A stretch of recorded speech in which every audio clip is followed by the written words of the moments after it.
You were out there getting a chorus of questions about whether Biden should step down. All right, let's have an honest conversation about the debate between President Biden and Donald Trump last night. I also want to dismiss this idea that we're going to be replacing Biden as the nominee. I'll explain why that's a bad idea in a second. And I also want to lay out the next steps for the Biden campaign. Where do they go from here? So to take a step back, when it comes to the debate last night, Biden underperformed. His performance was bad, maybe even terrible. And he had his good moments, and Donald Trump lied throughout the entire debate, deflected. None of this is me defending Donald Trump. It's just me being real. The reason that Joe Biden's debate performance was so bad for him is because his main goal heading into this debate was to dismiss any concerns about his age that undecided voters may have. And honestly, this debate may have had the exact opposite effect. From the moment that Biden stepped on stage, his voice was audibly hoarse. That, combined with his lifelong stutter, combined with the cold that he had, combined with the fact that it seemed like this was just a really off day for Biden,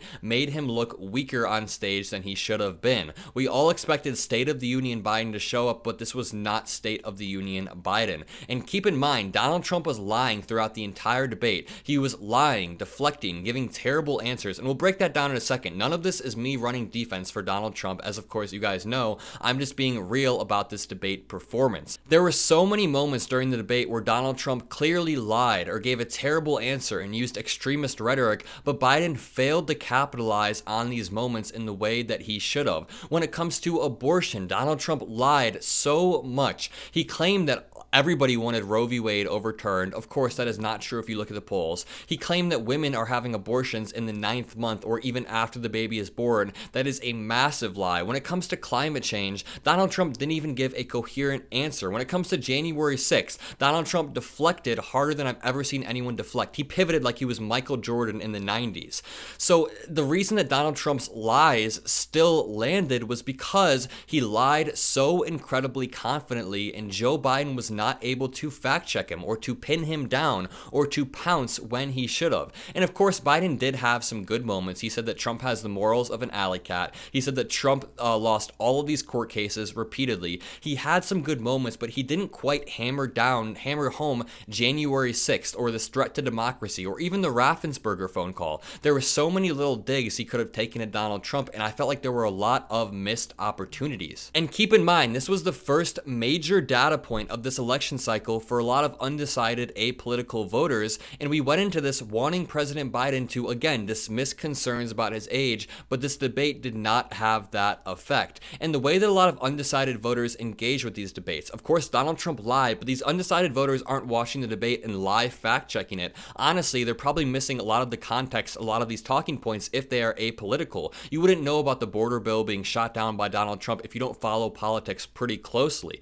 So they're not watching the debate to fact-check live. They're watching the debate to see the vibes of the candidates, which candidate looks stronger, and I think that Donald Trump, despite his lying, despite his pivoting, looked slightly stronger on that stage optically. Of course, when it comes to substance, President Biden was right on every single point. Of course, President Biden over and over said fact after fact after fact, but the delivery of these facts, I think really held him back, and I think a lot of people are putting their head in the sand if they're denying that. And this also makes me wonder, what the hell were they prepping him for at Camp David? He seemed unprepared for a few of the questions, and also they should have done a better job of preserving his voice. It honestly felt like they just had him screaming on stage at Camp David for a week, and then when he came to the actual debate, his voice was almost lost. There's a lot more I could say about the debate. I could break down a lot of clips, but I want to move on to the idea. I want to dismiss this idea that President Biden should drop out and we should pick a new nominee. So first of all, if President Biden were to step down, the presumptive nominee would automatically be Kamala Harris. Everybody is making their wish list of candidates saying, oh, I would like a Gavin Newsom and a J.B. Pritzker ticket, or I would like a Gavin Newsom and a Gretchen Whitmer ticket. That is not going to happen. These up-and-coming politicians aren't going to risk their political career to step into the shoes of a candidate 3 months before the debate. But just talking about the practicality of it, we would need the entire Democratic Party to coalesce around two candidates, and we have, 4 months to find those candidates? This would alienate a lot lot of our voters. If we put President Biden and Kamala Harris to the side, that would piss off black voters. If we picked J.B. Pritzker and Gavin Newsom, we would lose women voters. Inevitably, with any candidate that we pick, we would lose some faction of the Democratic Party, and the last thing we want heading into this election is a divided Democratic Party. A divided party who are constantly arguing about which candidate should be elected. It would be a repeat of 2016 when Hillary Clinton won the nomination and all of the Bernie supporters were super pissed off and a few of them decided to stay home. We cannot afford to have a fractured Democratic Party when we're heading into this election versus Donald Trump. Also, just the campaign apparatus, this war chest that President Biden has built up, all of this ad space that he's reserved, we do not have enough time to completely pivot a campaign and run ads for Gavin Newsom. This war chest was built for President Biden and they are going to use it. They are going to capitalize on it. Also, I just want to dismiss the idea that the election is over or that Donald Trump is automatically going to win. Debates never really have a massive impact on elections, especially debates 4 months out. It's a common saying, but the average swing voter, the average undecided voter, does have the memory of a goldfish, and hopefully they don't remember this poor debate performance from President Biden. But going back to the topic of replacing President Biden, even Gavin Newsom himself said this is not the time to abandon our candidate. We don't abandon somebody after one bad performance. Watch this clip. You were out there getting a chorus of questions about whether Biden should step down. There is panic that has set in. There is panic that has set in among people who have watched this debate, who are Democrats, people who are strategists, and some even inside Democratic campaigns. Yeah.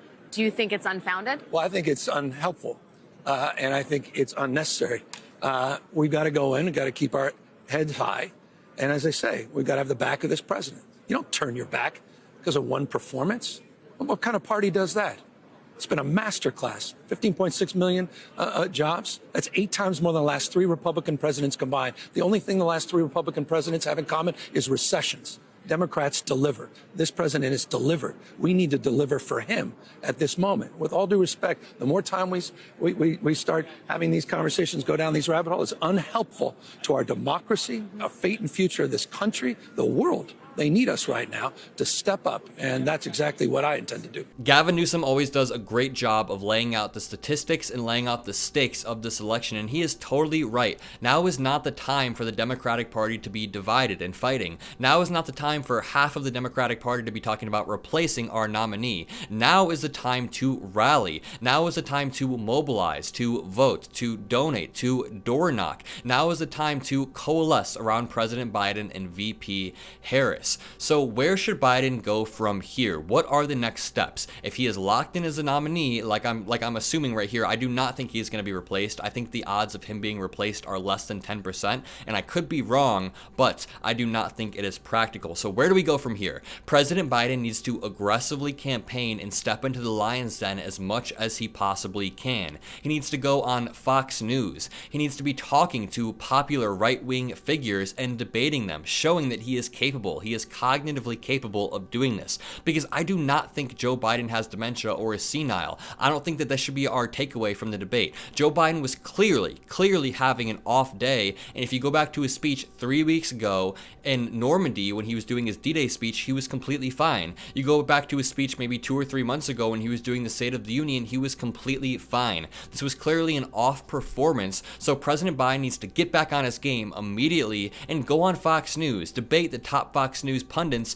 Of course, Fox News sucks, but it's really important that he gets this message across to people that think he is now weak, that he is not, that he is still cognitively there. Because if he doesn't change this image of himself that people have burned into their brains from last night, then that image will ride all the way till election day for a lot of people. But as I was saying earlier, a lot of voters have the memory of a goldfish, so if Joe Biden can replace that image by being aggressive, going out and taking a completely new approach to this campaign, then that is what should happen. I also think Barack Obama and Joe Biden need to sit him down and have a serious conversation about whether or not he is down to run for the rest of this term. There are a lot more thoughts that I have on the debate. There are a lot of clips that I want to go over on my show. I'll be live streaming later tonight and we can talk about the debate. We can go over a lot of stuff, but I'm going to end this video here. If you guys enjoyed it, make sure to leave a like, comment a blue heart if you made it this far, hit that subscribe button, and have a great day.